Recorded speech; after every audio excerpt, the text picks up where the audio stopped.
책 읽어주는 미즈놀. 어제 읽어드린 내용 중에 중요한 것 다시 한번 반복합니다. 여러 번 반복해서 말씀드리지만 복잡 적응계에서 좋은 원칙이란 여러 번 시행했을 때 성공 확률이 높아지는 원칙입니다. 앞의 사례처럼 반증 가능한 명제들로 투자 의사결정을 조립해 나가면 한 번의 시행에서 나쁜 결과가 나오더라도 원칙을 꾸준히 개선할 수 있습니다. 의사결정은 전날하기. 저는 투자 의사결정은 전날 저녁에 한다는 원칙을 가지고 있습니다. 주식시장이 마감되고 상대적으로 여유로운 오후에 새로운 정보들을 취합하고 다음날 어떤 매매를 할지 결정합니다. 당일 장중에는 전날 했던 의사결정을 취소할 만한 뉴스가 나오지 않았는지 정도만 확인하고 매매를 실행합니다. 이거 상당히 좋은 매매법이네요. 다시 한번 투자 의사결정을 전날 저녁에 한다는 원칙을 가지고 있습니다. 시장이 마감되고 상대적으로 여유로운 오후에 새로운 정보들을 취합하고 다음날 어떤 매매를 할지 결정합니다. 여러분 내동매매에 빠지지 않는 굉장히 좋은 팁이네요.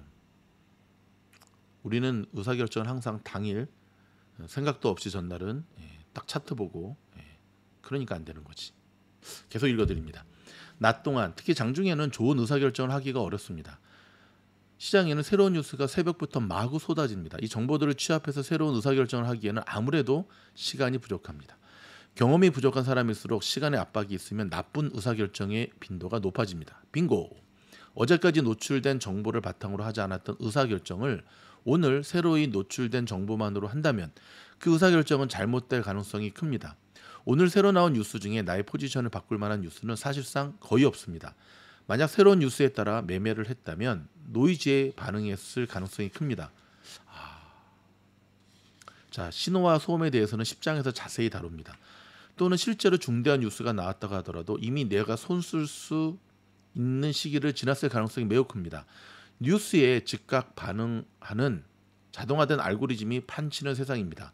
그 알고리즘이 성과가 좋으냐는 차치하고 말입니다. 보통은 매매를 해야 할 이유보다 하지 않아야 할 이유를 찾는 것이 안전합니다.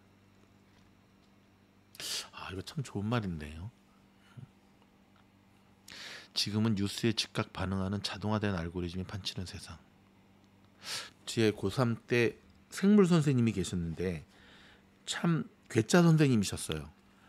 수업 시간은 교과서의 내용은 알아서 하라 그러고 인생 얘기를 해주시면 그 내용이 너무너무 좋았어요.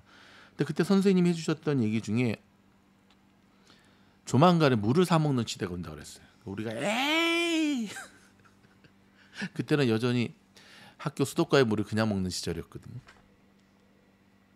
이놈들 봐라 그러더니 좀 더 지나면 공기를 사 먹는 시대가 온대요. 그래서 에이 그러고 제가 그 고등학교 졸업하고 10년 후에 이마트를 장 보는데 진짜 설악산의 공기를 이렇게 스프레이식으로 해서 파는 걸 보고 경악을 금치 못했다니까요. 근데 그때 선생님이 어떤 얘기를 해주셨냐면 고수업 칠 때 돈 잃지 않는 법 알려줄까 그러는 거예요. 네! 그랬더니 내가 무엇을 하려고 그러지 말고 내가 고돌이, 내가 청단, 내가 홍단, 내가 멍텅구리 내가 하려고 그러지 말고 나랑 함께 고수업을 치는 이들이 약을 못하게 해라. 즉 내가 나와 함께 고수업을 치는 이들이 고돌이 못하게 하고 청단 못하게 하고 홍단 못하게 하고 그들을 깨라. 근데 지금 생각해도 그거는 정말 살아있는 명언이었던 것 같아요. 방금 읽어드린 내용이 바로 그 이야기예요. 방금 읽어드린 내용이 우리는 이걸 거꾸로 해서 문제잖아요. 매매를 해야 될 이유에 삐리 꽂혀서 보보습에 갇히잖아요. 보고 싶은 것만을 보는 습관. 사람들은 늘 결정을 먼저 해놓고 거기다가 갖다 붙이는 것. 근데 본인이 그렇게 행동하는지도 모른다니까요. 이걸 제가 쉽게 말씀드릴까요? 자, 아줌마들이 있습니다. 개모임에서 누가 주식을 해서 돈을 벌었다고 합니다. 2020년대에 그런 게 참 판쳤죠. 그러면 주식이 뭔지도 주식이 얼마나 위험한 자산 투자인지도 덮어두고 무조건 따라 사셔. 얼마 전에 한국에서 에코프로가 딱 그 꼴 난 거잖아요. 이제 좀 두고 보자고요. 어떻게 되나. 묻지마 투자. 요즘도 묻지마 투자 하시는 분들 많으세요. 저희 동네 미용실 아주머니도 무슨 아무튼 엔비디아에 막 아무것도 몰라. 근데 그분이 하나 잘하는 건 있어. 엔비디아가 좋은 주식이라는 것, 그리고 계속 산대요. 그냥 계속 사 그냥. 어정쩡하게 하는 게 문제죠, 주식을. 그렇죠? 어설프게 하는 게 문제죠. 그래서 우리는 보통 사기로 결정을 해놓고 그 다음에 내가 사기로 결정한 거에 대한 이유를 갖다 붙인다니까요. 근데 오늘 저자는 어떤 얘기를 합니까? 매매를 해야 할 이유보다 하지 말아야 할 이유를 찾는 게 안전하다니까요. 오늘 주식시장이 피바다장이었잖아요. 엔비디아 다음날, 실적 발표 다음날. 이런 날은 매매하지 말아야죠. 근데 한다니까. 저도 오늘 하다가 제대로 한 방 먹었는데, 그래서 저도 오늘 아직 멀었구나. 아직 좀 복구하긴 했지만, 낮에는 각종 스트레스에 노출되기에 코르티솔과 테스토스테론 분비량이 늘어납니다. 코르티솔은 스트레스 호르몬이라고도 불립니다. 긴장, 공포, 고통 등 다양한 스트레스에 맞서 신체 전반에 에너지를 공급하는 호르몬입니다. 테스토스테론은 대표적인 남성 호르몬입니다. 여성에게도 분비됩니다만 상대적으로 양이 적습니다. 발음이 힘드네. 테스토스테론은 일반적으로 공격성을 부추기고 지위 상승에 대한 욕구를 강화하는 것으로 알려져 있습니다. 스트레스가 커질수록 사람은 습관에 의존하는 자동 조종 모드가 됩니다. 에두아르도 안드라데와 댄 에리 얼리의 실험에서 인간은 감정적인 자극을 받으면 이익이 될 제안도 거절하는 것으로 나타났습니다. 맞아. 행동경제학에서 밝힌 인간의 편향 중 하나로 근시안적 손실 회피가 있습니다. 단기적으로 손실을 자주 볼수록 위험 회피 성향이 커진다는 의미입니다. 주식은 장기적으로 볼수록 손해를 볼 가능성이 줄어듭니다. 빙고. 장기 투자에 대해서는 6장에서 자세히 다룹니다. 거꾸로 말해서 짧게 볼수록 손해를 볼 가능성이 커진다는 뜻입니다. 어떤 주식이 1년 후에 주가가 상승에 있을 확률이 높다 하더라도 매일매일의 주가를 볼 때 오르고 내릴 확률은 반반입니다. 손실을 볼 때의 고통은 이익을 볼 때의 기쁨보다 큽니다.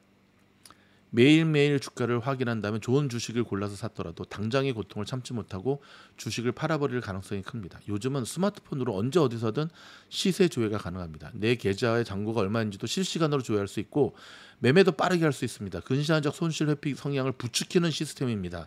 어찌 보면 우리는 참 슬픈 시대에 살고 있죠. 혹자는 이를 방지하기 위해 아예 스마트폰에서 매매가 불가능하도록 인증서나 앱 자체를 삭제하라고 조언하기도 합니다. 그러나 정작 매매를 해야 한 상황에서도 매매를 못하게 되는 약간은 조심스러운 방법입니다.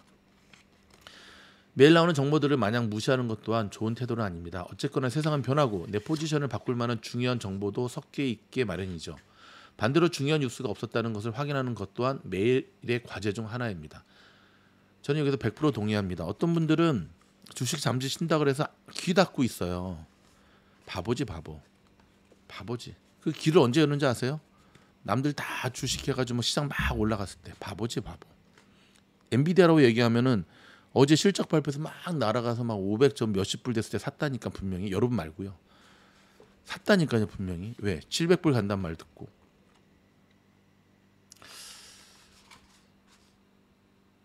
뉴스를 해석해야 돼요. 그게 싫으면 주식 그만두셔야 돼요. 세상 돌아가는 거에 대한 관심이 없고 사시는 분들은 그냥 그렇게 사셔야 돼요. 근데 저는 그렇게 안 살 겁니다.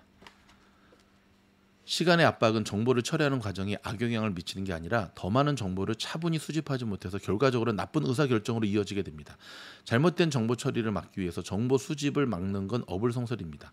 시장으로부터 아예 눈과 귀를 막아버리는 것은 당장의 성급한 의사결정과 잦은 매매를 방지하는 데에는 도움이 되겠지만 장기적인 성장에는 그다지 좋은 방법이 아닙니다. 의사결정을 하는 시간과 그 의사결정을 매매하는 시간을 분리하는 것이 나쁜 매매를 방지하면서 장기적으로 의사결정의 질을 높여가는 길입니다.